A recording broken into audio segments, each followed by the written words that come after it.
এবং সেই যে চুক্তিটা যেদিন সাইনিং হয়েছে সেদিন আমি নিজেও সেখানে উপস্থিত ছিলাম হোটেল ইন্টারকন্টিনেন্টালে, এবং এইটাকে কেন্দ্র করে অনেকগুলো আন্দোলন দেখতে পাচ্ছি আর কি। বাংলাদেশের অনেকগুলো গণমাধ্যম পরিকল্পিতভাবে বেশ কিছু রিপোর্ট করছে কন্টিনিউয়াসলি জনগণকে বিভ্রান্ত করবার জন্য। কিছু রাজনৈতিক দলের নেতারা চট্টগ্রাম কেন্দ্রিক ব্যবসা বাণিজ্য করেন, সিন্ডিকেট এবং শ্রমিক সংগঠন। এর সাথে যোগ হয়েছে বাংলাদেশের ঐতিহাসিক যে তথাকথিত বামপন্থী দল এবং নেতারা আছেন তাদের বক্তব্য। এখন প্রশ্ন হচ্ছে যে আসলে বিষয়টা কি? বিষয়টা হচ্ছে যেই জিনিসটা বাংলাদেশ রাষ্ট্র আকারে করতে সক্ষম না, সেই জিনিসটাকে আমি কিভাবে অ্যাড্রেস করব।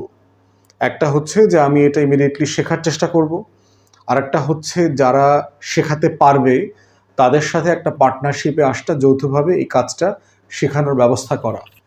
অথবা যদি সেটা প্রতিষ্ঠান হয়, এই প্রতিষ্ঠানটা এমন কাউকে দিয়ে রান করা যে এটার অপারেশনটা জানে। শুধু আমাদের চট্টগ্রাম বন্দর না, দেখবেন যে আমাদের অনেক কিছু, অনেক প্রতিষ্ঠান আমরা চালাইতে পারতেছি না। আমাদের রেলওয়ে একটা ডিসফাংশনাল, অকার্যকর প্রতিষ্ঠানে রূপান্তরিত হয়েছে। 100-150-200 বছর আগের আপনার সেই যে লোকোমোটিভসগুলো আছে, এগুলো তো ট্রেন না, দেখতে দৈত্যের মতো লাগে আর কি, দানবের মতো লাগে।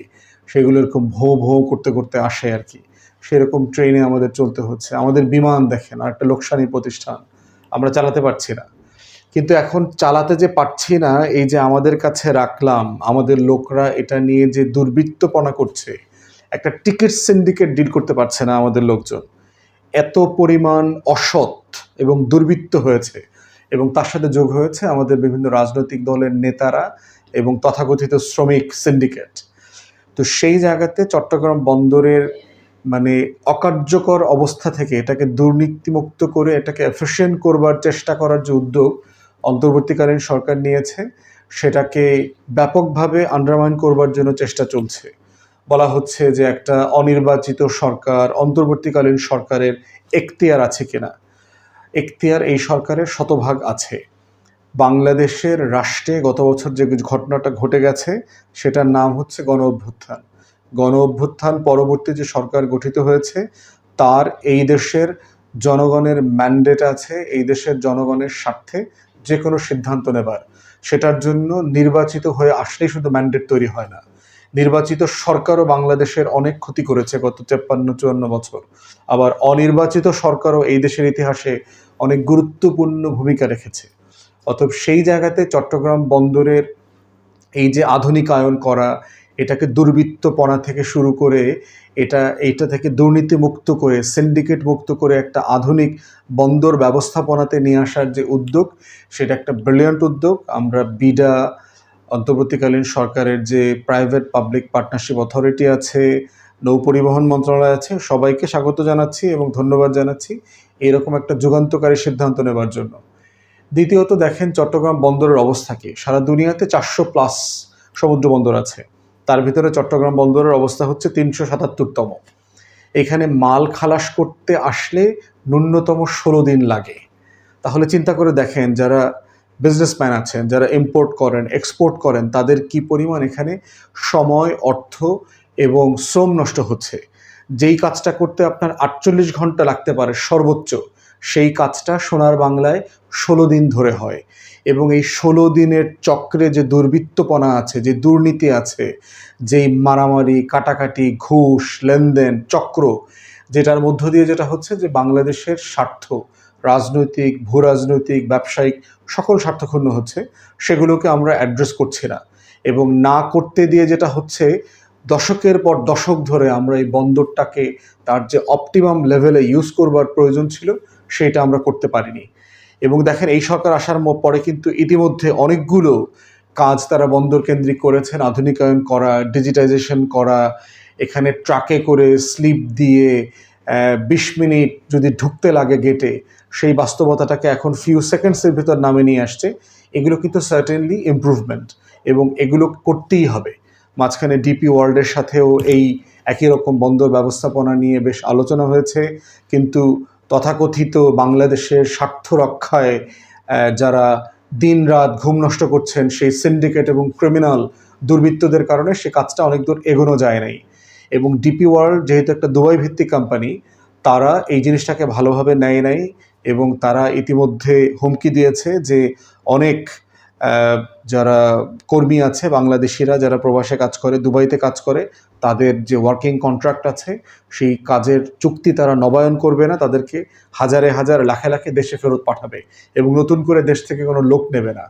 অতএব এই বিষয়গুলো কিন্তু আমাদের দেশের স্বার্থ রক্ষা করছে না। এবং দেখেন যে আমরা গত বছরের অভ্যুত্থানে যারা রোল প্লে করেছে, সেখানে যে সকল শ্রমিকরা মানে ওখানে আন্দোলন করেছে অথবা বাংলাদেশের পক্ষে ভূমিকা রাখার চেষ্টা করেছে, তাদেরকে কিন্তু অনেককে ফেরত পাঠানোর কথা ছিল জেলে না দিয়ে, সেটা কিন্তু আলটিমেটলি করা সম্ভব হয় নাই। অতএব সেই জায়গা থেকেও আমরা বোধ করছি যে এই ডিপি ওয়ার্ল্ডের সাথে চুক্তিটা না হওয়া কিন্তু আমাদের জাতীয় স্বার্থের পরিপন্থী হচ্ছে। এবং যে সকল রাজনৈতিক দল আগামীতে ক্ষমতায় আসবেন বলে ধরে নিচ্ছেন, তারা কিন্তু আন্তর্জাতিক মহলে আপনাদের বিজনেস ফ্রেন্ডলি যে অ্যাটিটিউড হওয়ার কথা সেই মর্যাদা ক্ষুণ্ণ করছেন। শুধু জাতীয় স্বার্থ না, আপনাদের ভবিষ্যতে বাংলাদেশ চালানোর সক্ষমতাও কিন্তু প্রশ্নবিদ্ধ হচ্ছে। অতএব সেই জায়গাতে আমরা বোধ করছি লালদিয়া টার্মিনালকে যে একটা ইন্টারন্যাশনাল কন্ট্রাক্টের মাধ্যমে দেওয়া হয়েছে এবং এখানে মালিকানার তো কোনো প্রশ্ন নষ্ট হচ্ছে না। এটা বাংলাদেশ মালিক থাকবে। ৬,৭০০ কোটি টাকার মতো, প্রায় $৫৫০ মিলিয়ন ইনভেস্টমেন্ট আসবে। এটা আমাদের ইতিহাসে, বাংলাদেশের হিস্ট্রিতে এটা একটা ম্যাসিভ, মানে খুব মোটা দাগের বড় আকারের এফডিআই, যেই এফডিআই থেকে আমরা অনেক বছর অনেক দশক বঞ্চিত হয়েছি আওয়ামী ফ্যাসিবাদের আমলে। এরপরে হচ্ছে সাইনিং মানি হিসেবে ডেনমার্কের সরকার ২৫০ কোটি টাকা দিয়েছে। তো এইগুলোকে দেখলাম বাধাগ্রস্ত করবার জন্য একটা বিশাল সিন্ডিকেট এখন আদালতের উপরে চড়াও হয়েছে এবং আদালতে বিভিন্ন বাংলাদেশের তথাকথিত বড় বড় আইনজীবীরাও দেখলাম এই চক্রের সাথে তারা একসাথে কাজ করছে। তারা সবাই বলবার চেষ্টা করছে এই সরকারের নাকি এখতিয়ার নাই, এবং এখতিয়ার না থাকলে তো সেই সরকারের নির্বাচন করবার এখতিয়ার নাই। এখতিয়ার তো 105-এ তো যদি নির্বাচন করার এখতিয়ার থাকে, তাহলে বন্দর চুক্তিবদ্ধ করবার এখতিয়ার থাকবে না কেন? রোহিঙ্গা রিপ্যাট্রিয়েশন নিয়ে কাজ করবার এখতিয়ার থাকবে না কেন? এক্সপোর্ট ইম্পোর্টের ব্যাপারে আমেরিকার যে ট্যারিফ ওয়ার শুরু হয়েছিল, সেই ট্যারিফ ওয়ার নেগোশিয়েট করবার এখতিয়ার থাকবে কিনা? অর্থাৎ এই বিষয়গুলো কিন্তু তখন প্রশ্নে আসবে। এর বাইরে যোগ হয়েছে আমাদের পতিত এবং বিভ্রান্ত বাম রাজনীতিগুলো। বাংলাদেশের বোঝা দরকার, বাংলাদেশে যারা রাজনীতি করছেন, যে একটা রাষ্ট্রকে যদি প্রোগ্রেসিভলি এগিয়ে নিয়ে যেতে হয়, তার ব্যবসা বাণিজ্যকে আগানো ছাড়া ওই রাষ্ট্রায়ত্তকরণ, সরকারিকরণের যে ৬০-এর দশকের ৭০-এর দশকের মিসগাইডেড ফর্মুলা, এই বাকশালী ফর্মুলা এই আধুনিকায়নের জমানাতে এটা চলবে না। সারা পৃথিবীতে এই আইডিয়াটা আছে, যে যেটাতে ভালো তার সাথে সেটা শেয়ার করা, তার কাছ থেকে সেই সার্ভিসটা নেয়া। আমরা সেটা নিচ্ছি না বলে চট্টগ্রাম বন্দর, আমাদের যে বিজনেসের হাব, এটা পিছনে পড়ে যাচ্ছে। তাই এই টোটাল লালদিয়া টার্মিনালের যে চুক্তি, এটাকে এগিয়ে নিয়ে যাওয়া এবং কোনো ধরনের মামলা দিয়ে এটাকে ঠেকিয়ে দেওয়া, পিছনে হটায় দেওয়ার চেষ্টা করা, সেগুলোকে খুব ডিসাইসিভলি অন্তর্বর্তীকালীন সরকারকে ফেস করতে হবে। তা না হলে বাংলাদেশ রাষ্ট্রের সুনাম, মর্যাদা এবং অধিকার, আমাদের যে আধুনিকায়নের যাত্রাপথে আমাদের যে চলার পথ, সেটা ক্ষুণ্ণ হবে। অথবা আমরা সরকারকে বলবো, ডিসাইসিভলি আপনারা যে সিদ্ধান্ত নিয়েছেন সেই সিদ্ধান্তে অটুট থাকবেন এবং এটাকে সামনে এগিয়ে নিয়ে যাবেন। আমরা ডেনমার্ককেও ধন্যবাদ জানাই আমাদের এই ব্যবসা এবং উন্নয়নের অংশীদারিত্বে তারা যে এগিয়ে এসছে এই উদ্যোগকে। ধন্যবাদ সবাইকে।